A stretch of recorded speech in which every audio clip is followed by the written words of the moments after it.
अयोध्या दीपोत्सव में 80,000 दियों की रंगोली। अयोध्या में आयोजित दीपोत्सव 2025 के अंतर्गत राम की पैड़ी पर पहली बार लगभग 80,000 मिट्टी के दियों से रंगोली बनाई गई है। इसमें फूल, मिट्टी, दियों का उपयोग हुआ और पारंपरिक चौकपुरी शैली अपनाई गई। इस आयोजन में लगभग 50 छात्र छात्राओं ने योगदान दिया है। ये रंगोली न सिर्फ कला का नमूना है, बल्कि श्रद्धा समर्पण का प्रतीक भी है। सूर्यास्त के समय जगमगाती ये दृश्य अयोध्या की सांस्कृतिक एवं आध्यात्मिक विरासत को उजागर करेगा। आयोजन में स्थानीय कुम्हारों का योगदान भी रहा। वंदे भारत एक्सप्रेस में सीटें दोगुनी। हावड़ा राउरकेला रूट 19 अक्टूबर 2025 से हावड़ा राउरकेला वंदे भारत एक्सप्रेस 8 कोच की जगह 16 कोच के साथ चलेगी, जिससे सीटों की संख्या दोगुनी हो जाएगी। ये पूर्वी भारत की सबसे लंबी वंदे भारत रेक बन जाएगी। इस बदलाव से यात्रियों को बेहतर सुविधा मिलेगी और रेलवे सेवाओं की दक्षता में सुधार होगा। रेलवे ने इसे क्षेत्रीय रेल यातायात में एक महत्वपूर्ण सुधार माना है। गाजीपुर गंगा में नहाते समय 3 किशोरियां डूबी। उत्तर प्रदेश के गाजीपुर जिले में गंगा नदी में नहाते समय 3 किशोरियां डूब गईं। इस घटना में 2 किशोरियों के शव बरामद हो गए हैं, जबकि तीसरी का अभी पता नहीं चल पाया है। स्थानीय प्रशासन और गोताखोर टीम तीसरी किशोरी की तलाश में जुटे हुए हैं। घटना की वजह संभवतः गहरे पानी में चले जाना और तैराकी न आना जैसी स्थिति है। पीड़ित परिवारों को स्थानीय प्रशासन द्वारा सहायता का आश्वासन दिया गया है। इंदौर में महिला ने मांगी पुलिस मदद, ससुराल वालों पर जानलेवा कार्रवाई का आरोप। मध्य प्रदेश के इंदौर में एक महिला ने पुलिस को बताया कि उसके ससुराल वाले उसे जान से मारना चाहते हैं और उसे कमरे में बंद कर दिया गया है। उसने स्थिति का वीडियो सोशल मीडिया पर वायरल किया। इस बात पर एडिशनल डीसीपी ने थाना प्रभारी को मौके पर भेजा और पड़ताल की। घटना ने पारिवारिक विवादों की गंभीरता को उजागर किया है और पुलिस की त्वरित प्रतिक्रिया सामने आई है।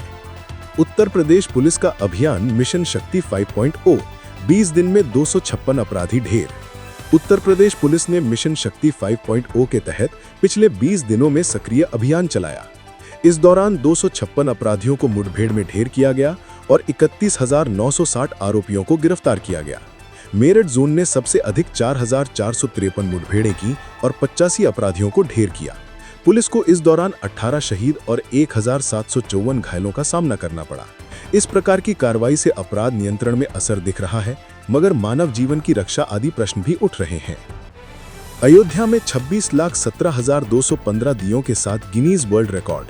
उत्तर प्रदेश के अयोध्या में दीपोत्सव के दौरान 56 घाटों पर कुल 26,17,215 मिट्टी दियां जलाकर एक गिनीज वर्ल्ड रिकॉर्ड बनाया गया है। योगी आदित्यनाथ कार्यक्रम में उपस्थित रहे।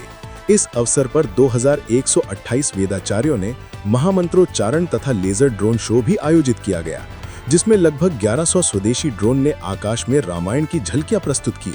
इस आयोजन को श्रद्धा समर्पण तथा आस्था की जीत के रूप में देखा गया है। एयर इंडिया ने मिलान दिल्ली विशेष फ्लाइट चलाई, फंसे यात्रियों को लौटाया। 19 अक्टूबर 2025 को एयर इंडिया ने मिलान से दिल्ली के लिए एक विशेष फ्लाइट संचालित करने की घोषणा की है, क्योंकि 17 अक्टूबर को तकनीकी खराबी के कारण फ्लाइट AI-138 रद्द हो गई थी, जिससे लगभग 250 से अधिक यात्री मिलान में फंसे थे। इस विशेष फ्लाइट का उद्देश्य उन्हें सुरक्षित भारत लौटाना है और विमान सेवा की निर्बाधता सुनिश्चित करना है। दिल्ली इंडिया गेट पर दीपोत्सव का आयोजन, सांस्कृतिक और पारंपरिक महत्व पर जोर। दिल्ली के कर्तव्य पथ पर दीपोत्सव का आयोजन संपन्न हुआ, जिसमें अनेक पंक्तिबद्ध दीप जलाए गए और सांस्कृतिक कार्यक्रम आयोजित हुए। मुख्य अतिथि के रूप में मुख्यमंत्री रेखा गुप्ता, मंत्री मनजिंदर सिंह सिरसा एवं कपिल मिश्रा उपस्थित थे। आयोजन का उद्देश्य दिवाली के समय परंपरागत और सांस्कृतिक मूल्यों को उजागर करना है। कोलकाता में काली पूजा के कारण 20 और 21 अक्टूबर को कई प्रमुख रास्ते बंद होंगे। कल के काली पूजा के अवसर पर कोलकाता ट्रैफिक पुलिस ने 20 और 21 अक्टूबर को कुछ प्रमुख सड़कों पर वाहन चलाने पर रोक लगाने तथा अन्य मार्गों में ट्रैफिक डायवर्जन लागू करने का निर्देश जारी किया है। विशेष रूप से 20 अक्टूबर शाम 4 बजे से 21 अक्टूबर सुबह 6 बजे तक कई मार्गों पर पूर्ण वाहन प्रतिबंध रहेगा। नागरिकों को अपनी यात्रा योजना में बदलाव करने की सलाह दी गई है, ताकि पूजा उत्सव शांतिपूर्वक संपन्न हो सके। लखनऊ में ब्रह्मोस प्रोडक्शन की शुरुआत, भारत की रक्षा क्षमता में इजाफा। उत्तर प्रदेश की राजधानी लखनऊ में अब ब्रह्मोस नामक सुपरसोनिक क्रूज मिसाइल की उत्पादन इकाई चालू हो गई है। मुख्यमंत्री ने इसे देश के और मित्र राष्ट्रों के लिए रणनीतिक उपलब्धि बताया है। इस कदम को मेक इन इंडिया अभियान की सफलता माना जा रहा है जिससे भारत अब खुद उत्पादन एवं निर्यात दोनों में अग्रिम हो सकेगा। ये रक्षा क्षेत्र में आत्मनिर्भरता की दिशा में महत्वपूर्ण रेखा खींच रहा है। भारत ऑस्ट्रेलिया एक दिवसीय मैच। ऑस्ट्रेलिया ने भारत को 7 विकेट से हराया।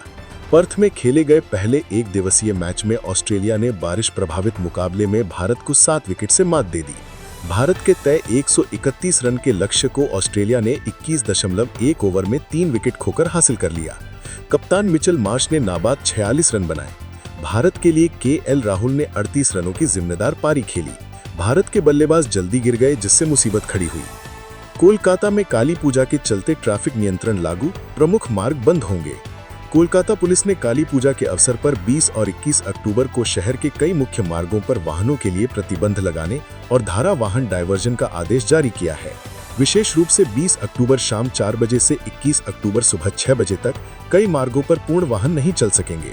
नागरिकों को अपनी यात्रा पूर्व में योजना बनाने की सलाह दी गई है ताकि पूजा उत्सव शांतिपूर्वक संपन्न हो सके।